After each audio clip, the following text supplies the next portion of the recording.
I see the signal name as an option for my tree control properties. If I go to devices, properties, and I look at my symbols, pins, I should see the signal name in brackets towards the very top. And it's a good question because you do want to ask what is going to be useful to you if you want to know the connected pin of the other device. And that wire color or the wire cross-section diameter, 16 gauge black, or you want to know the wire type. Those are all things that you want to think about how you want to set up that tree so that it makes sense to you, right? Obviously, we set it up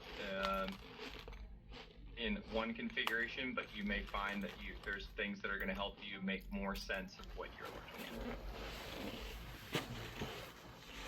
If I add that in here, now I should see if I make this connection property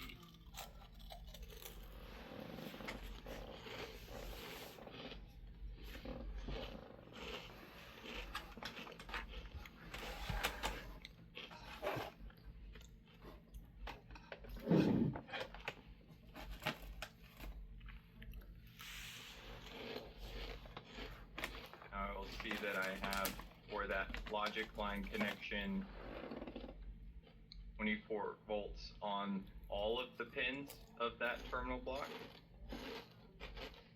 because they're all signal equivalents. And then if I add in a default wire here,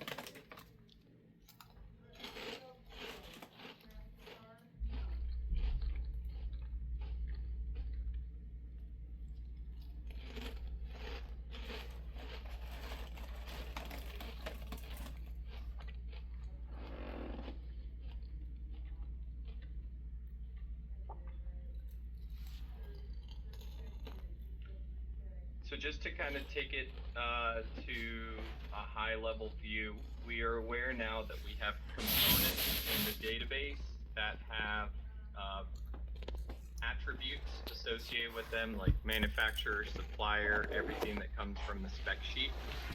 And we have two pieces, the physical model and the schematic symbol. Now, from a schematic component perspective, we want to see what part of the model plays into the schematics, and that's going to be those physical properties of those pins on the physical model, so the gauge restriction, the amount of wires that can be terminated on a pin. And then from the panel side, you have not only the gauge, but also space restrictions, mounting restrictions, like our slot points and slot areas, cutouts, and drill holes. From a schematic component perspective then as well, we will always have a product image preview that we can add, and this is what drives this piece. But this piece here, where the gauge restriction is playing with is affecting our schematics, is going to be the thing that I want you to take away from this training. So let's just start with understanding symbols. So the simple symbol only contains a graphic view, or it can be an image in the case of our preview photos of devices. A symbol that has added functional smarts will include things like a text type. It will add pin nodes, and it can have shorthand attributes like the pin name or pin name over pin total. It'll have the part number that can be set as visible or invisible. And then obviously we have the connecting nodes or ports that we want to connect to. If we look at the two symbols that we've used so far, I right click and jump to my symbol tree.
See what these look like here.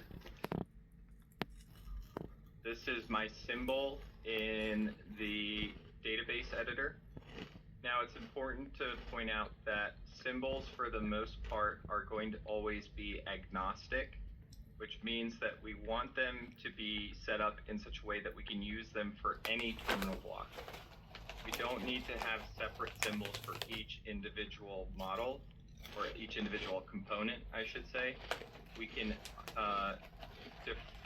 discern one single symbol that can capture all of ours. That way, if we need to make edits for multiple terminals in a project, we can reduce our database size, which is typically not an issue, but also reduce our work that we might need to do if we need to modify or edit a symbol. So this terminal symbol is the standard. We can use this for any connection. If I open up a contactor, it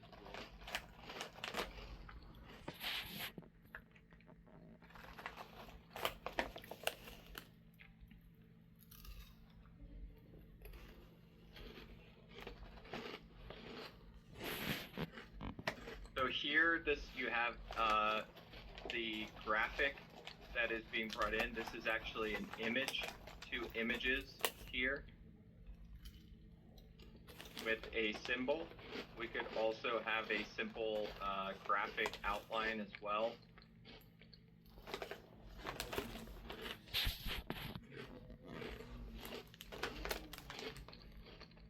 Here, where these are just graphic lines. And then what we have is an origin, which is set to be identically or exactly aligned with our first pin. What this does is mean that we can make sure that when we're lining up our schematics, that we don't get anything wonky. If we look at how we set up a symbol here, if we had the origin above or below our first pin, the grid, which is set up for the schematic, is going to look something a little bit like this, but probably on just a more minute scale, where we start to see this little jump down because it's misaligned with our half-inch grid spacing.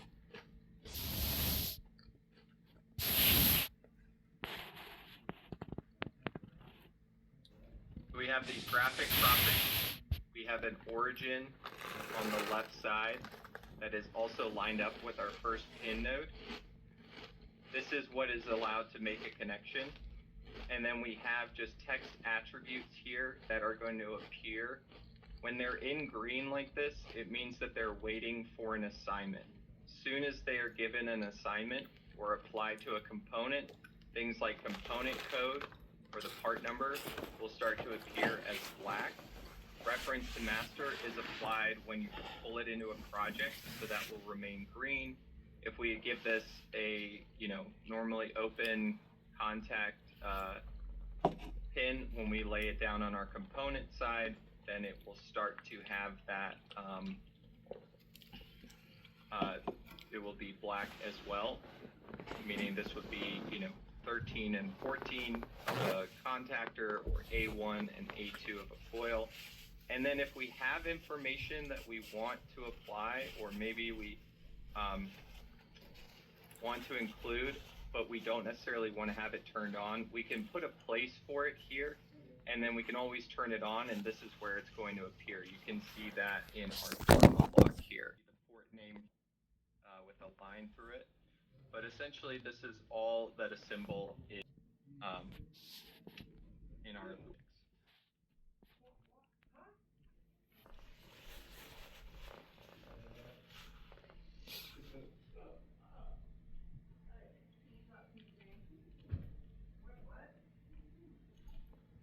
Let's just talk about a few important pieces of the library as well.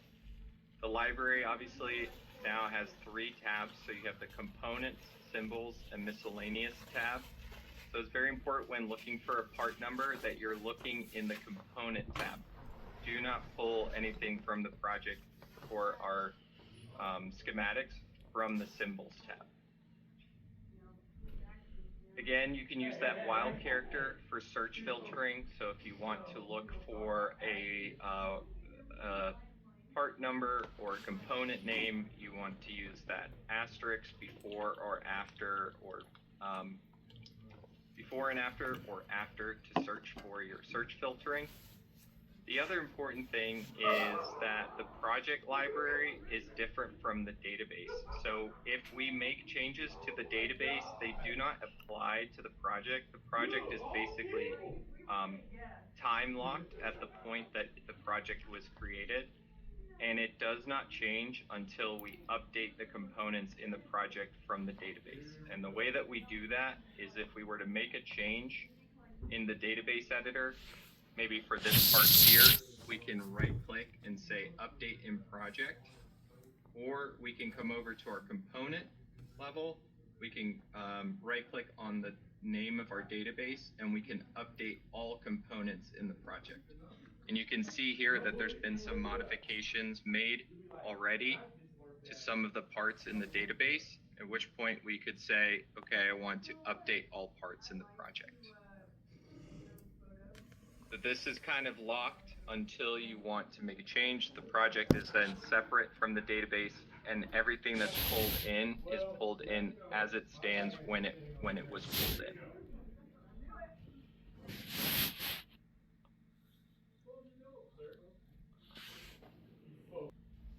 All of our wires are contained in the wire group folder in your components. So these are set up as a unique type of part that can be built in the database editor. And essentially what they are is a wire group, which then contains the physical different wires that fall under that wire group. So 16 gauge black, blue, brown, red. If we wanted to, we could pull them in for our connections here. So if I make another connection here, I come over to component,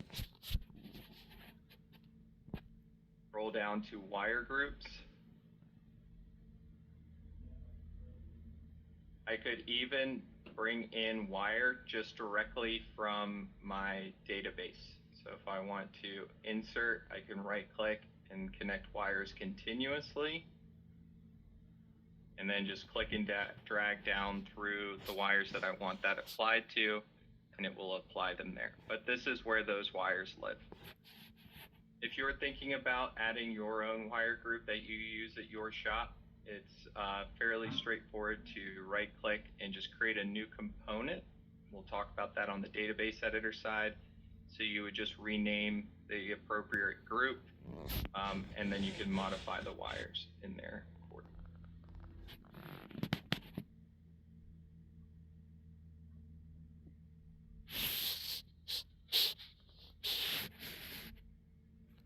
So this last note is that multiple libraries can be configured and accessed, but I would highly discourage you from building projects using multiple database files. It ends up being that there will always, in any database, be a discrepancy between the two. So you might have one database that you set up here initially, then you have a second database where you might be, you have a separate list of parts or something like that. There's always going to be some configuration that's different or some things different between the two. It's better to keep one primary database at all times. If you want to have a separate database, we provide those as blank databases if you eventually want to move and migrate everything over that's just for what your parts are that you're using. But that's a kind of a long-term, kind of farther down the road situation. So while multiple libraries can be configured and accessed, I would say for right now, you want to keep everything consolidated to one database. That's my advice. So again, we talked about the logic line, which creates that connection to transfer a signal between objects, and it carries a wire or cable. Wires are just a single wire core component, which is the majority of the cases when it comes to how we lay out panels for most panel shops. But we do see the need for cables, right? Structures with cores or core sets. Think about an RJ45 connector with Ethernet cable.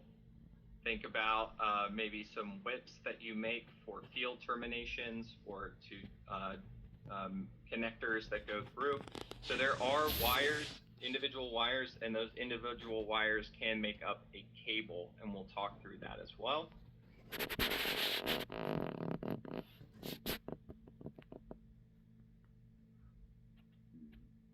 When we talk about adding wires in, we also can talk about making different connections between where we get those.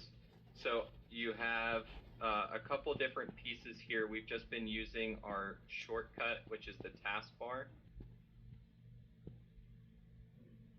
If I were to do this here, I could make a connection.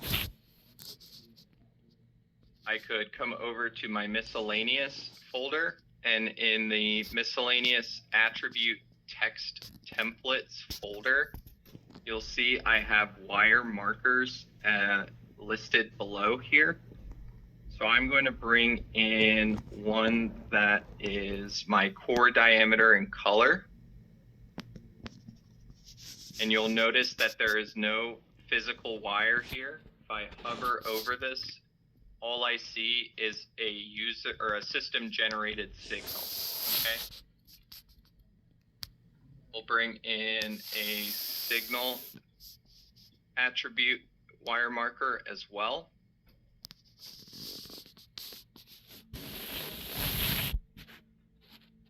You can see that system generated signal. Now I can come back here, and if I want to apply my wire from my database,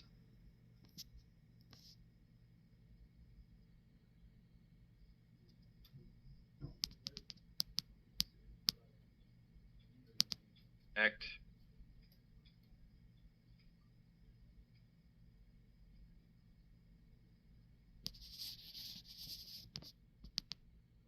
That connection.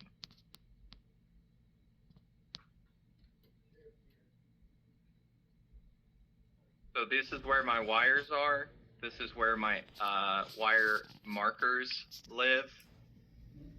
But of course, all of those are accessible up here in my wire settings, where I have a quick and easy way to access not only the wire group, but the wire type, and the marker for my horizontal placement, and the wire marker for my vertical placement.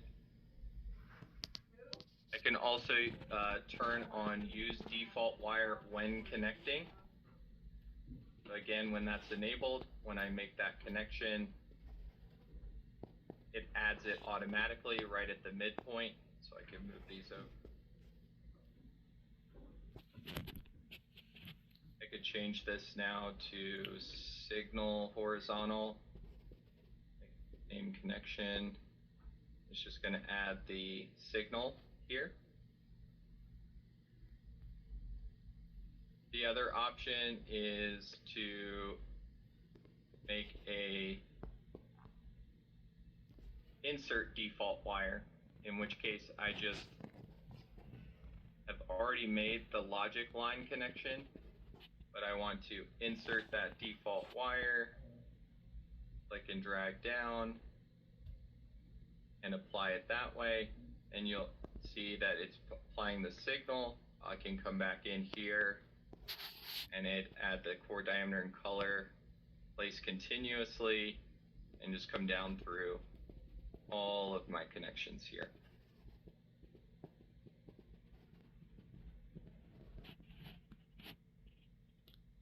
So a couple different places to do things. Obviously, everything is primarily in the database. This toolbar is here to kind of pull that out for you so that it's easy to access and easy to kind of wire these things up.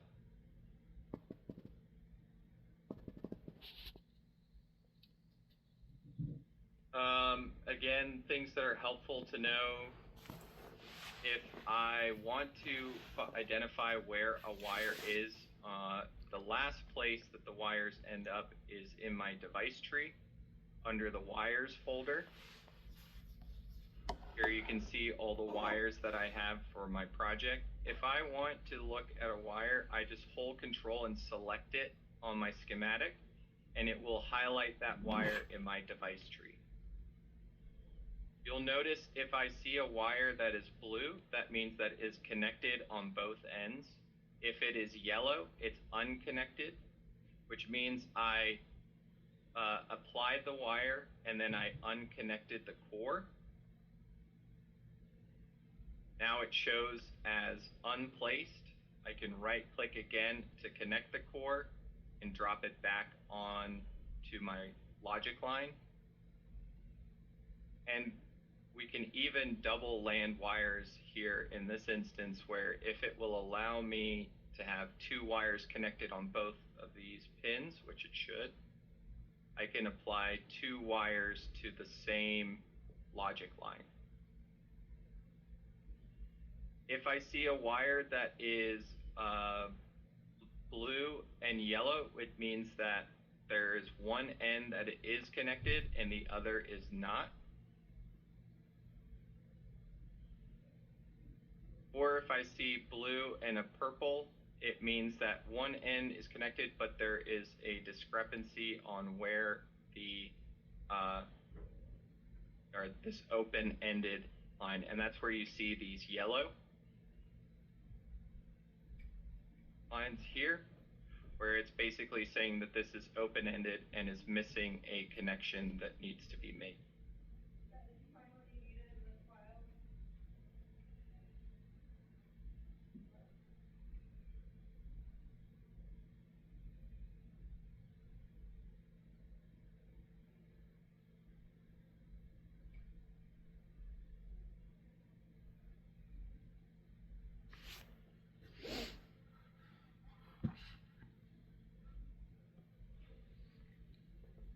You do want to be aware of the symbol orientation when you're pulling that in. As I showed you earlier, you want to be able to place them in a way that looks clear, makes sense. So if that means orienting them, you can obviously use that mirror image on the Y or the X, or rotate the symbol as needed. In a little later on, we'll talk about paste extended, where we can make copies of a cable and then kind of reconcile it before we merge it back into our project. Moving symbols and devices is simple as just dragging and dropping them, rotating them, and again, we want to be aware of when we're deleting things in our project. Again, if I were to delete a wire, let me jump to,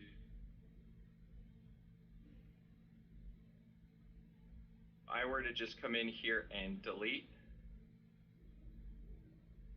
based on my settings, I am just completely deleting the wire. So I've actually deleted 43 from my list entirely.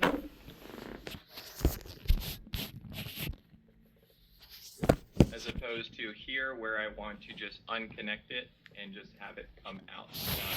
Unconnected 38 and unconnected 43. System generated signals will be cached until they are assigned. I don't want you to, I wouldn't stress about this. This is settings generated, but these are just here because VTM needs to be able to distinguish between each logic line connection. By the end of your project, you should be able to have everything defined with a signal that is appropriate for it, at which point these can all be purged, and we'll do that in our project cleanup.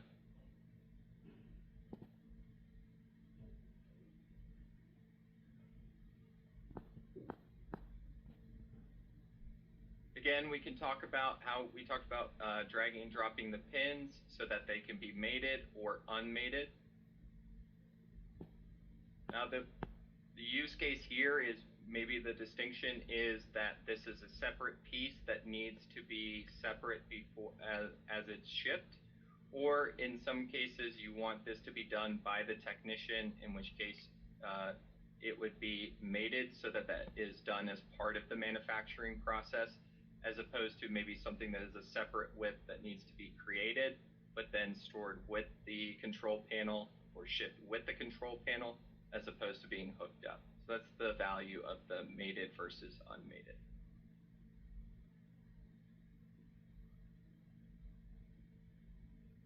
Device designations, for reference, you can add in prefixes for your higher level assignment, location, and device designation if that helps you. You know, equal sign for your higher level assignment, plus sign for your location, and then a minus sign for your device designation, if that just helps you kind of keep track of that better. And that's also defined in your default settings. Most important thing about the sheets, obviously, is that when you're creating a new sheet for your schematic, you want to obviously create a schematic type sheet and not a panel type sheet. The reference X, Y, and Z for the region will not apply when you choose schematic. There's no scaling involved. You do have a couple different characteristics that you can choose from based on what type of sheet you want to have, whether it's a single ladder or double ladder format. You can have those created. The other thing is your levels. So the levels are going to define basically what is visible and on what level or layer.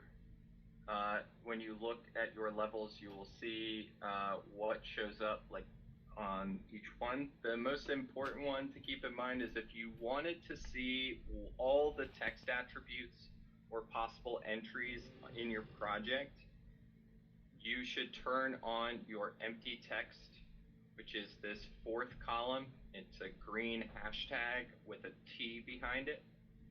The top row, by selecting all, will show all empty text. So show all the things that have not been filled in so that you can see those if you need to on the project level.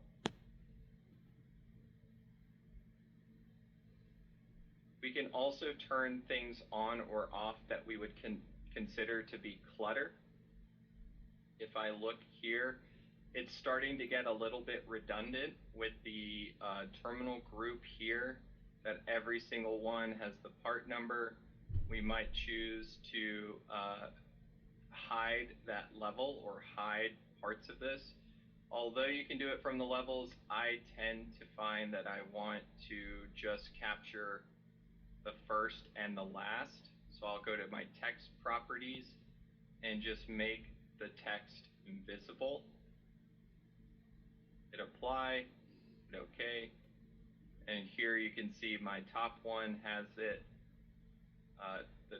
the terminal group. Bottom one has the part number. And then if I want to turn it back on for a certain component, I can go back to device properties, go to my device tree, and just check this box next to component. Hit apply, and it will bring that text back.